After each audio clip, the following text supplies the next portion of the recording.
in one God, the Father, the Almighty, maker of heaven and earth, of all that is seen and unseen. When describing ancient religious systems, we almost always begin with a broad brush statement that every nation of the world practiced a polytheistic paganism until Israel came around and established the monotheism of Judaism. And in broad brushstrokes, that's right, but even the best stated broad brushstrokes usually end up with someone pointing out the one exception to the rule. And when it comes to monotheism in the ancient world, there is another outlier, and it's found in a familiar place: Egypt. In the 14th century BC, Pharaoh Akhenaten established the first monotheistic state religion. In 1349 BC, Akhenaten established a religious observance to the Egyptian sun god Aten. He even changed his name to Akhenaten, which means the one who is effective for Aten. Then, the pharaoh decreed that all of the idols and images of the other gods of ancient Egypt be removed, destroyed, smashed. Then images of Aten were created to replace the pantheon of Egyptian gods. He devoted an entire city to the worship of Aten and built many temples to him. He had the priests of other gods removed or killed, and he and his family served not only as the royal family of Egypt, but also as the direct priesthood to Aten. When Akhenaten died, he was succeeded in 1342 by a pharaoh who everyone knows, Tutankhamun, King Tut. King Tut ended the cult of Aten and reestablished the cultic worship of the Egyptian pantheon of gods. So it was a brief monotheistic experiment, and it was alone in a sea of polytheism. And we're not sure how sincere Akhenaten really was in his devotion, or if by making himself and his family the lone priests of the lone god Aten, it was just a huge grift, an attempt to seize the offerings, all the money that comes with religion. But some scholars have curiously wondered, did the Israelites get the idea of monotheism from their time in Egypt as slaves? Was there an underground current of rogue monotheism in Egypt, which the Israelites caught and brought back with them?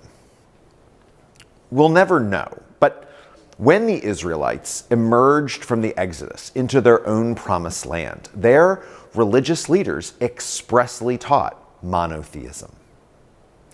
The Hebrew Bible tells us that this monotheism wasn't easy. It had to be fought for constantly. There was always the temptation to revert back to the old gods or the gods of your neighbors. There was always the temptation to erect a golden calf or an altar to another god or another family of gods. When Christianity emerged in the 1st century AD, directly out of the fertile soil of Judaism, it too was strictly monotheistic, although its version of monotheism is more complicated, which of course we'll get to in this course. But the opening salvo of the Nicene Creed is, we believe in one God. This is as uncompromisingly monotheistic as the Shema, which preceded it, and which the Shema almost certainly inspired. It leaves no room for polytheism, the belief that there are many gods. It also doesn't leave any room for henotheism, the belief that we have our God and you have your God, but, our God's better. No, we believe in one God. God is an exclusive title reserved for one, reserved for the Father. The Nicene Creed explicitly calls God Father, just as the Lord's Prayer does. In the Hebrew Bible, the Old Testament, God is referred to as Father, but surprisingly not very often. The Hebrew Bible is filled with lots of metaphors for God. God is lion and tower and rock and shepherd and king and warrior and, on occasion, Father. Father is solidified, though, in Christianity, where God explicitly has a son, Jesus. While the Hebrew Bible introduces us to the idea of God as Father, it's Jesus who brings this idea home.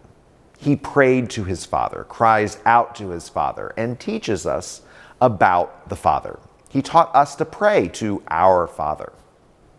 In the last century or though, some have become offended by the patriarchal gender exclusivity of Father.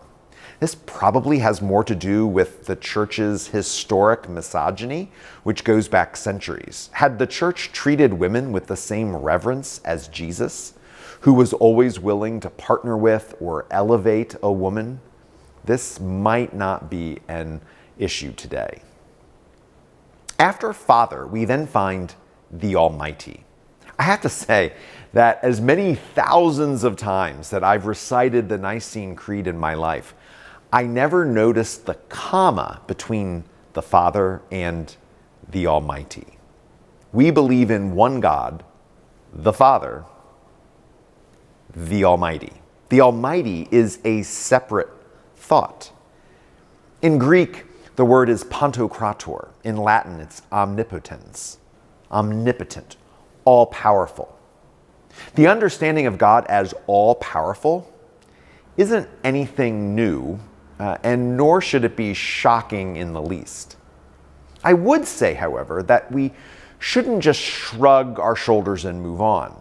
In the Hebrew Bible, God's power is evident in creation, in the flood, and in saving Israel from slavery in Egypt. Those are certainly episodes which display power and control over the forces of nature and the world. But as Christians, we say that the most powerful thing that God has ever done is found in Jesus. Usually when someone says someone is powerful, it's because they have access to the nuclear codes or have enough money and connections to really affect change for good or for bad. But in the Jesus event, we don't see power in those terms at all. In Jesus' life, death, and resurrection, God destroys death and sin, but through incredibly humble means. Jesus is born in a manger in Bethlehem. Jesus and his family have to flee to a foreign country. Jesus surrounds himself with simple fishermen, tax collectors, prostitutes, and children. He is then executed by crucifixion. This is an entirely different register of power than a person with the nuclear launch codes or access to billions of dollars. One could say that the resurrection is where the power is, but in none of the gospel accounts do we ever get a glimpse into the moment of resurrection. No explosions, no shining beams of light, no trumpets blasting. All of a sudden, Jesus is back. And then he's on the beach cooking breakfast for the disciples. It almost seems as if the real power there lies in the fact that Jesus divested himself of all earthly power. With Jesus' birth in a humble manger and Jesus' death on the crude wooden cross, God utterly transforms the cosmos. So when we start talking about God being all-powerful, I think we need to re-examine what our notion of power is. Is power what we've always seen it as? Or is power what God shows us in Jesus? If God's power is seen most clearly in Jesus, then we need to totally re-examine what we think we understand about power. The Creed then states that God is the maker of heaven and earth, of all things visible and invisible. Of course, this goes back to the first few verses in Genesis. We believe that God made all things. Some Christians believe that God created the world in 6 24-hour periods just a few thousand years ago. And other Christians believe that there was a Big Bang some 13 billion years ago, which kicked off the creation of the universe. But both of these groups of Christians still believe that God made everything. They just differ on the mechanics and the interpretation of Genesis. But this clause in the Creed has a lot more going on than just affirming Genesis. We saw in the heresies which affected Christianity prior to Nicaea and during Nicaea that there was a theological and philosophical movement to separate out the God of the Old Testament from the God of the New Testament. After Plato, classical philosophy developed a strong aversion to physical materiality. Things that exist physically have a tendency to break and shatter and degrade and decompose and get sore in the morning. Plato talked about the failing physical existence that we live in and a spiritual realm where things don't degrade or decompose. Classic Platonic dualism says that matter is bad and spiritual things are good. Religious folk picked Plato up and started to read the scriptures of the Old and New Testaments through his lens. If matter is bad, then the God who made matter must also be bad. Thus, Gnostics, devotees of Marcion, and others said that the God of the Old Testament is a lesser God than the God of the New Testament, who seems to deal less with materiality and more with things like love and peace and salvation. When the Nicene Creed identifies the one God with the God who made the heavens and the earth, it's saying that the God of the Old Testament, the God who made all of creation, is the same God as the one we find in the pages of the New Testament. Again, we find the Nicene Creed not only telling us what we believe, but what we don't believe. The creed here is directly set up in opposition to classical Platonic philosophy and any form of Gnosticism which might try and follow it. This God, the God of the Christian faith, made the heavens and the earth, all things visible and invisible. Thus, everything that exists, that which will erode and decay, and everything that won't, was made by this God. This is yet another reminder that the Nicene Creed is a creature of its time. It was answering the lingering questions of its day, even if we've completely forgotten that those questions were ever being asked.